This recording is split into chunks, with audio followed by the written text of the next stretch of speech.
DGCA के 5 exams होते हैं जो मैंने फर्स्ट अटेम्प्ट में क्रैक कर लिए थे। कि उसका ड्रीम होता है, अगर वो पूरा होता है तो बड़ी माँ बाप को बहुत खुशी होती है। बचपन में देखते थे विमान उड़ते हुए आसमान से और बैठते भी थे तो सोचते थे पता नहीं कैसे उड़ता है ये, तो यही सब जानने की इच्छा जगी थी, तो फिर इसी वजह से मैं मोटिवेट हुआ था। ऐसी कोई दिक्कत आई कि कहीं पे लगा कि नहीं अब नहीं हो सकता? एक बार जब ठान ली तो करना है तो करना ही। 200 घंटे की फ्लाइंग ट्रेनिंग करनी पड़ती है जिसमें हमें कुछ घंटे सोलो भी उड़ाने पड़ते हैं, जैसे Aligarh to Narnaul, Narnaul to Bhiwani, Bhiwani to Aligarh back, ये सब हमारी फ्लाइट्स सोलो हुई थी। छोटी उम्र दराज में और इतना बड़ा मुकाम हासिल किया है।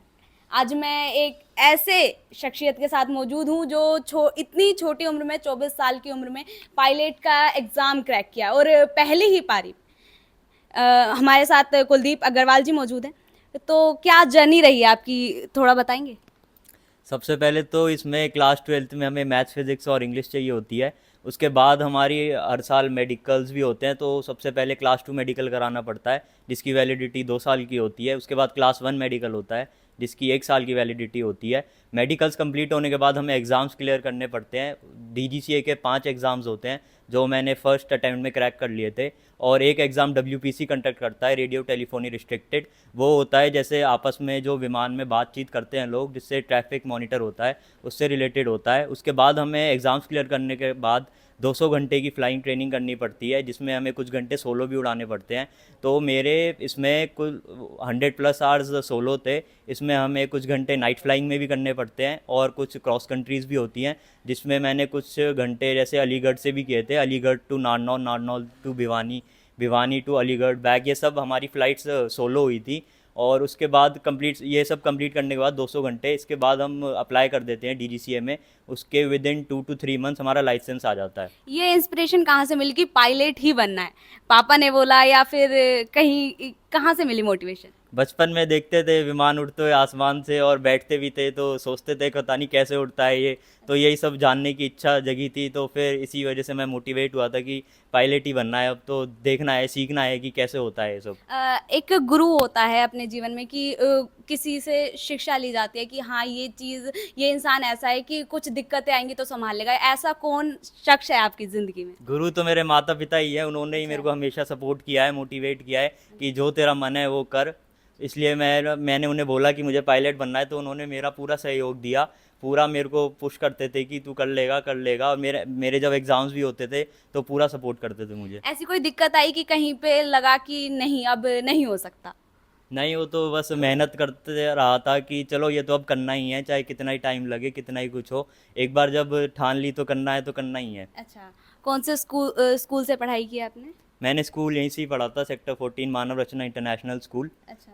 उसके बाद मैंने DU से भी, मोतीलाल नेहरू कॉलेज से BCom ऑनर्स की थी। तो वैसे तो हम क्लास 12th के बाद भी कर सकते हैं कमर्शियल पायलट का, लेकिन मैंने फिर भी ग्रेजुएशन कर ली थी साथ के साथ DU से। देखिए पेरेंट्स भी मौजूद हैं हमारे साथ, तो जब लड़का पायलट बना तो कितनी खुशी हुई? बहुत खुशी होती है बच्चा अपना मुकाम हासिल करता है, जो उसका ड्रीम होता है, अगर वो पूरा होता है तो बड़ी माँ बाप को बहुत खुशी होती है। कोई ऐसी बात जो कुलदीप जी के बारे में जो कि सबसे अनोखी लगी, सभी बच्चों से अलग?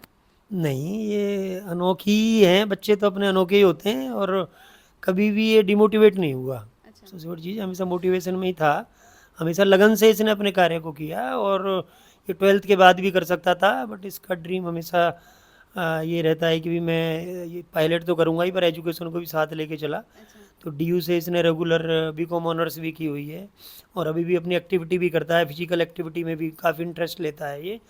तो बड़ा हैप्पी रहता है और लाइफ को बड़े अच्छे तरीके से जीता है, समाज सेवा के लिए भी सोचता है और परिवार के लिए भी सोचता है, तो काफ़ी अच्छा लगता है। आपने मुझे बताया कि आप समाज सेवी हैं, तो क्या क्या समाज सेवा आपने अभी तक की है? नहीं, मैं तो कोई समाज सेवी नहीं हूँ, कई संस्थाओं से जुड़ा हुआ हूँ, मैं अपने समाज की संस्थाओं से जुड़ा हुआ हूँ, अग्रवाल समाज से जुड़ा हुआ हूँ, रोटरी क्लब से जुड़ा हुआ हूँ। शहर जहाँ मुझे मौका लगता है वहाँ अपने लिए तैयार रहता हूँ मैं शहर के लिए। अच्छा, माता जी भी इनकी मौजूद हैं, तो ऐसी कौन सी बात है जो बचपन से ही आपको बहुत अच्छी लगती है? कुलदीप जी। बस कहना मानता है हमेशा मम्मी पापा का जो बोल देते हैं बस करता है उसको। कहते हैं कि माँ से सबसे ज़्यादा बच्चा जुड़ा हुआ होता है, बिल्कुल।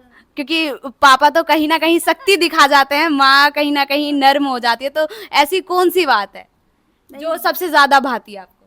नहीं, बिल्कुल इसको इसके इमोशंस भी बहुत है मेरे लिए खास तौर से, वैसे तो सबके लिए, भाई के लिए भी, अपने पापा को, मेरे लिए भी, ऐसा कुछ है नहीं स्पेशली, पर ऐसे मतलब सबको चाहता है घर में, हमें भी, मम्मी पापा को, भाई को भी, अपने को पूरी रिस्पेक्ट करता है बचपन से ही। अब आप पायलट बनाए तो क्या कहना चाहोगे, क्या? बस हम बहुत खुश हैं कि ये बच्चे ने अपना एम हासिल कर लिया। एक इसका सपना था बचपन में ही, जैसे हम जाते थे घूमने तो लगता था कि मम्मी ये कैसे उड़ाते हैं, क्या होता है। मैं कहा जो तेरा मन है, मैं कहा मैं भी चाहता हूँ पायलट बनना, तो हमें भी था। मैंने कहा कोई नहीं, करो जो मन है। तो आज इसको भगवान की कृपा है हमारे ऊपर। कुलदीप जी, आपको बहुत सारे लोग देख रहे हैं, तो क्या कुछ संदेश देना चाहोगे, क्योंकि छोटे बच्चे भी हैं और युवा भी हैं, तो क्या कुछ उनके लिए कुछ मोटिवेशन ऐसा जो कि आपको भी मोटिवेट करता है आगे बढ़ने के लिए? और आप अगर कोई चीज़ ठान लोगे कि मुझे यही करना है और उस पर अपना 100% दे दोगे तो आप वो ज़रूर हासिल करोगे। बस आपको डीमोटिवेट नहीं होना है, हमेशा मोटिवेट रहना है और आपको बस एक एम पकड़ के चलना है कि मुझे ये करना ही है, तो आप ज़रूर हासिल कर सकते हो उसे।